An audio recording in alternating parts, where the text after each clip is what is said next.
Hey guys, it's Jason Hennessy. And Chris Watson. Welcome to the ESI EverSpark Interactive blog. Today we're going to be talking about a subject that comes up a lot. We got an email from a gentleman by the name of Peter in Massapequa, New York, where I grew up in Long Island. Mm-hmm. And he wanted to know a little bit about reputation management. Yes, he did. And this is a pretty big subject because it is affecting everything in life. Like, for example, when you go apply for a job, what's the first thing that people do? Look for your name. They Google you, right? Yep. And when you start to appear within the search engines and your name appears, assuming that it's not like Tiger Woods or you don't have some kind of a very common name, yep. What happens is that could really affect things that you're trying to accomplish in life. That's right. Right? So I guess something happened where he has a negative post, and he wanted to know how can he remove that, or how can he push the negative post off to the second page. Yeah.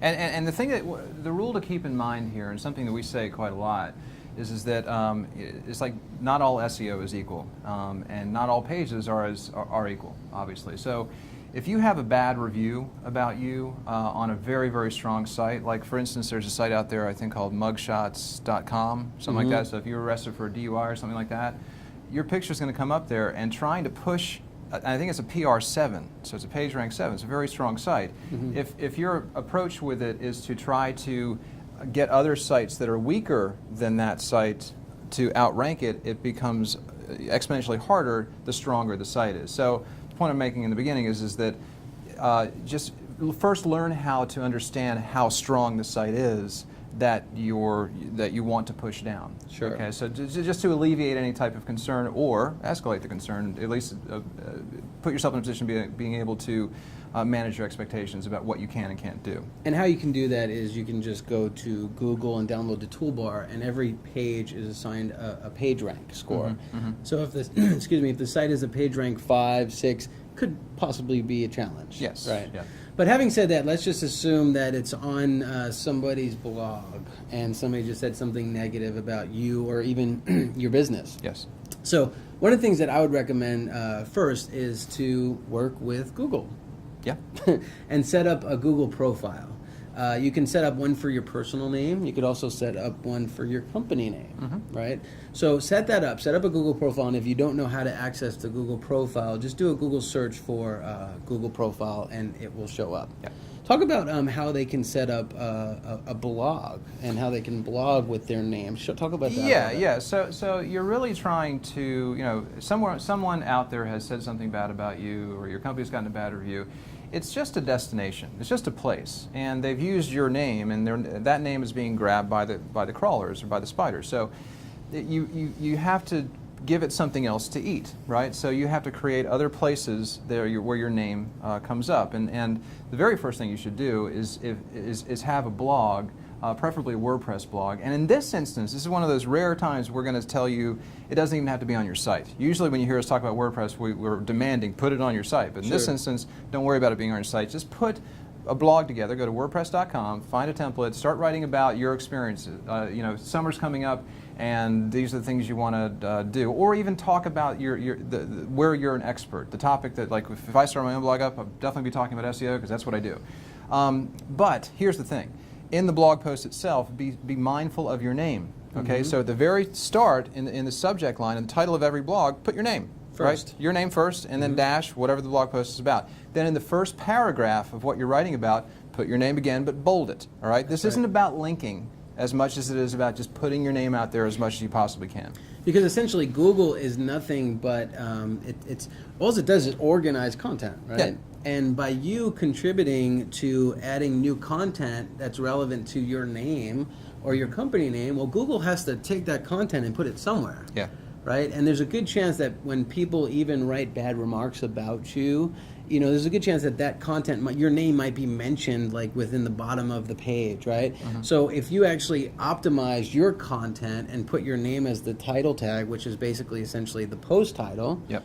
right? So Chris Watson / 10 things that I like to do with SEO, right? And that would be the title tag, Yep. which would then show up in Google and then appear at the top, assuming that it's not competitive. That's right. That's right. So that's one thing. Another thing that you can do is, and I would highly recommend you do this, if you ever notice, like when you start to do a search for your name, like what appears at the top are the authoritative sites. Yep. Like things like Facebook, Twitter, LinkedIn, like all these popular sites that are, he talked about big sites. Well, those are the big sites that you're referring to, Absolutely. right? So what I'd recommend you do is go out there and set up a Twitter account, a Facebook account, a LinkedIn account.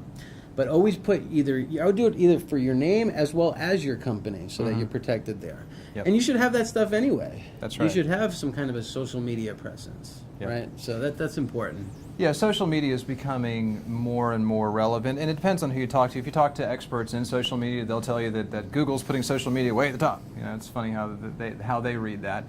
Our take on it is that social media is absolutely part of the landscape, but it takes on a different meaning when we're referring to reputation management, right? So there's a way in which, and Jason's right, you engage in Twitter, and we're not necessarily set up 10 Twitter accounts with your name on it. I mean, I guess you could if you wanted to, or variations of your name. But it's more about Google wants to see your footprint, right? And right now, your footprint consists of one toe, and that toe's got a bad review. That's right. So you want it to make, have lots and lots of toes and be really, really big and just smother that one with, and that's probably like the worst analogy ever, but whatever. You get the point, is that you need to make more noise out there about you, and the fastest and easiest way is that's one way to use social media to your benefit that will start to push down the bad review. Other things that you can do too is set up what we like to call profiles. Like, for example, Wikipedia is an extremely powerful site. You have to have done something to earn the reward of getting a Wikipedia page. Yes. But there is a good chance that if you've done something important, right? Create a Wikipedia page. Other things you can do with profiles too is educational sites, educational universities. They have these forums, right? And educational sites are usually very powerful. Yes. So maybe go to like the Harvard forum. They have forums there where you can actively engage in conversation and build a profile with your name. You don't have to go to Harvard to engage in conversation on their forum. And another take on that, and one that's sort of maybe easier for you to do, is if you are a college graduate and you're part of an alumni, you automatically have access usually to the forum that you're an alumni of, and you can participate. And we're not saying do anything untoward, just participate. Go and say hi and use your name, and the process of you doing that, none of this is guaranteed, right? You just want to give yourself the best chance you possibly can. There's a chance that you'll go on there and you'll do that, and it won't help at all. So this is all about throwing as much as you possibly can at the wall, but making sure the stuff you're throwing is intelligent. And I just want to prove this because it's so funny. Like I have my name. I'm out there all over the place. I've been doing all of this for the past 10 years. So I've got 100 pages indexed with my name. So it's very hard for somebody to slip something negative in there, right? True. And if they do, I know how to push it down. Great point. But one of the things is that's important is I recognize I have a site called oneweddingssource.com, and I created a profile. Literally, I created a profile within my own site. And most of the times it's a vBulletin site, and a lot of forums are what is called vBulletin is the platform. But I created this profile, and literally maybe 6 days later, because that site is very powerful, I've been doing the SEO on it for years, and it has a lot of authority and links built into it. But now when I do a search for my name, Jason Hennessy, I think it's number 6. It says One Wedding Source member profile Jason Hennessy, and it shows up there. So go look for powerful forums and build those profiles using your name, your company. That's a great point. Yep. And in fact, a lot of the work that we do around America is with law firms, and you'll notice that lawyers, like a lot of Avvo and there's a myriad of directories out there that we won't comment in terms of the if you're looking for someone's name, they'll come up. Generally speaking, if you're looking for competitive SEO terms, they're not doing such a great job usually. But anyway, that's another topic. But I think you raise a really good point, and that is that if this hasn't happened to you yet, the best defense is a great offense. That's right. Right? So go ahead and start that process. Get your name out there. Jason is protected. If someone writes something bad about you, it's going to be buried on the page 6. People aren't going to find it because there's already, your footprint is So much powerful stuff there, already yeah. that big. Where you have problems is if you're not participating, right? And the first, or one of the very first and strongest comments about you is negative, you're going to get hit. That's right. So, other things that you can do is buy your domain name. You did that what? I had to do that recently. Yeah. Right. So.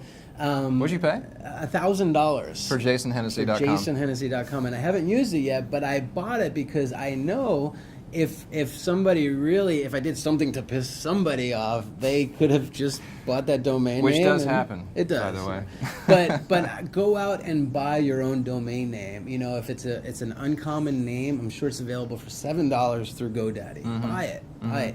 And if you have children, buy their names. I did that. I learned my lesson. I don't want to have to pay $1,000 again for my domain name with my name. So I went out and bought ZacharyHennessy.com, JJHennessy.com, even my wife, BridgetHennessy.com. I bet you haven't done that yet. I have not done that, which makes you a better father and husband than me. There you go.